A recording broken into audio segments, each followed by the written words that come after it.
Okay, this is a grocery haul. Roots Country Market. I went down to the market to get a few things. It's not a big haul, but it's a small haul. I'm gonna link up above somewhere a video I have on my channel about Roots Market and what you can find there.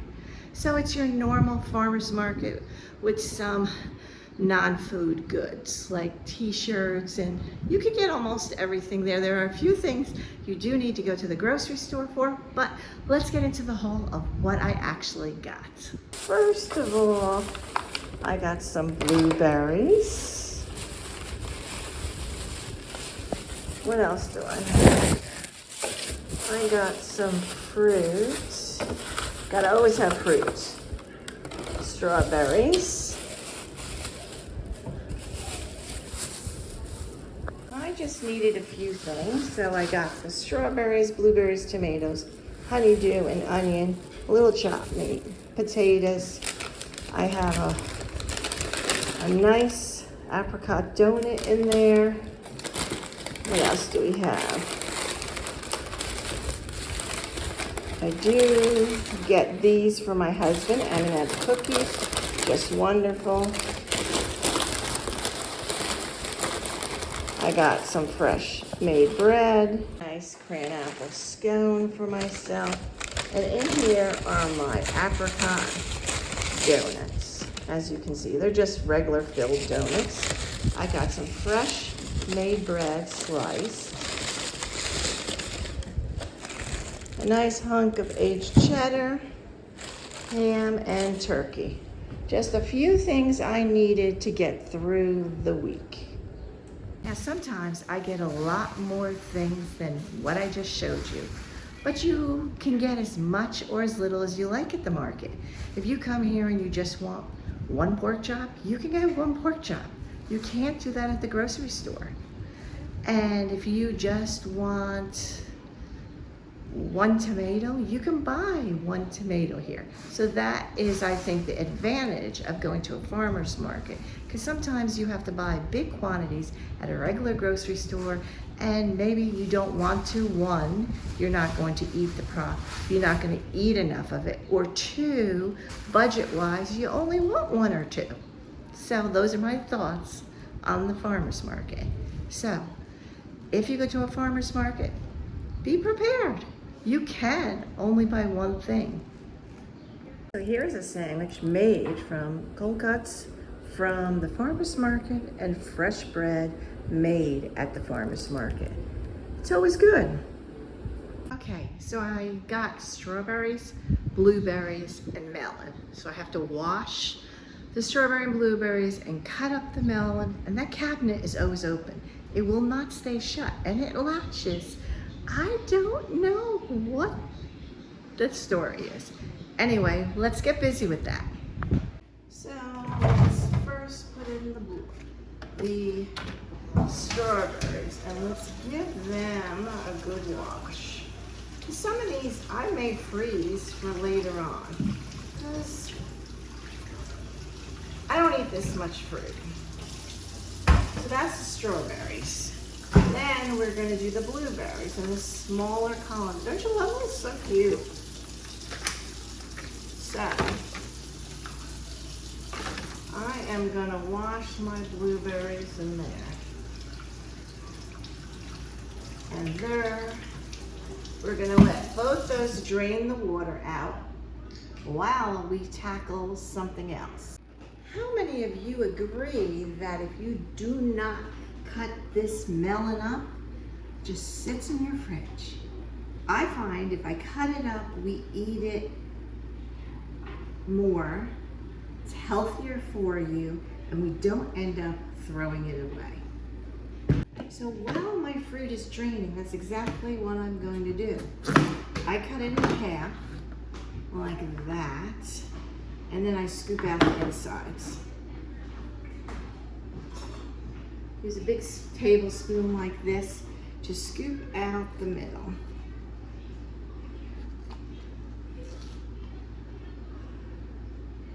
Lucky for me, my trash is right there. So I just scoop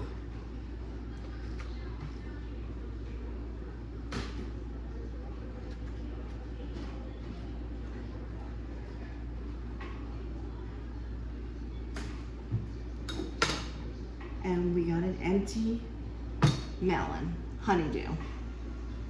And I'm gonna do the same with this one, and I'll be back. Okay, so as you can see, I scooped out both the insides, and I have cut a flat back, so it's easier for me to peel the skin. So usually I just take a big knife like this, I think it's a chef's knife, and I just take the skin off. Let me get you closer so you can take a look. This is how I do it.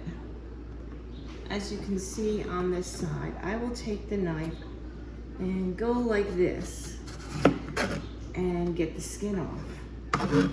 And I do that all around till both halves are complete.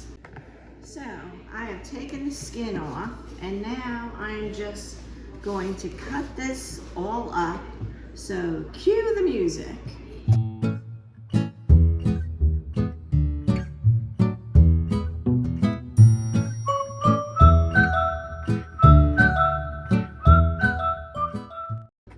Okay, as you can see, my one cantaloupe gave me 2 containers this size of melon, which is just the right amount for the week for 2 people. My husband doesn't eat that much, so he eats some, but I'll probably eat most of it. But it's nice and refreshing when it's so hot out, and it's been in the 90s here. We've had a couple of 80 days to give us a little reprieve, but it's been 90 and humid, so the melon is something good to have. So next we're gonna tackle strawberries and blueberries. And now what I'm gonna do is take a cookie sheet, just put it here.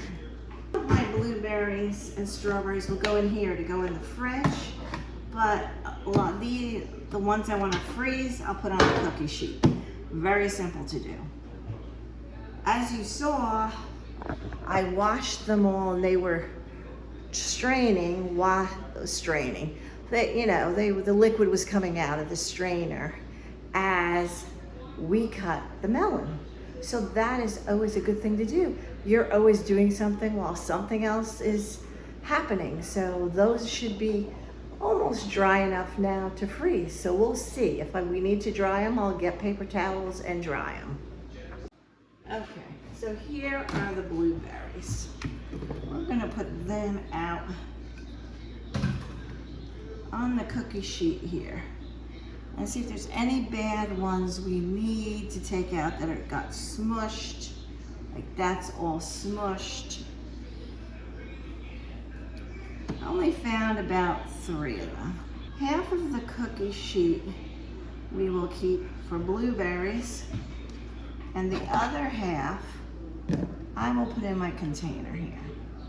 So when I'm done, I should have some strawberries and blueberries in my container for the refrigerator. So there we go. Next, let's tackle the strawberries. Now, in order to freeze them, you do have to take the stems out. So that's what I'm gonna do first. Usually what I do here is I take a knife, a paring knife, like a small knife, paring knife I believe it's called, and I just hollow out the strawberry like that. And then we'll do that with a few. Some of them that are extra ripe will probably go in my container for later.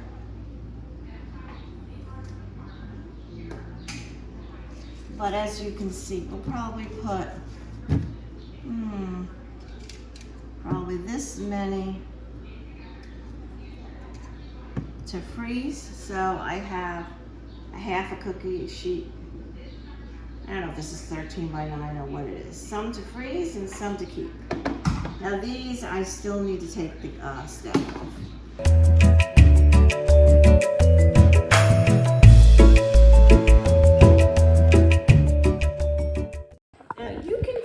The strawberries like that, but I find if I turn them on the side like this, Oh, that one I missed. I gotta do that one. It must have fell over. But if I turn them on the side, after I thaw them out, they just taste better. Don't ask me why. So we're gonna put that other strawberry back in there. And we have some blueberries and some strawberries for later on in the week. Or if I don't get to them this week, I'll have them for next week. So there is a little water, so I am gonna sop up some of the water before they go in the freezer. So let's take this over to my freezer. As you can see, I have room here on top of the ice cube trays, and I just freeze them there for like an hour. And then I'll put them in a Ziploc bag or some sort of Tupperware container. So there I have a nice container of strawberries. Blueberries are on the bottom. We're gonna cover this up, and I am going to take this over to put it inside my fridge, and they'll be there for when I am hungry for blueberries and strawberries. Usually I always have veggies also from the farmer's market, and I keep some in the fridge and then freeze some like you've seen me do in previous videos. But we had so much in the freezer, I didn't really need to get anything else. So I focused on fruit this week. This concludes my farmer's market day, and I will see you in the next video. Ciao, amici.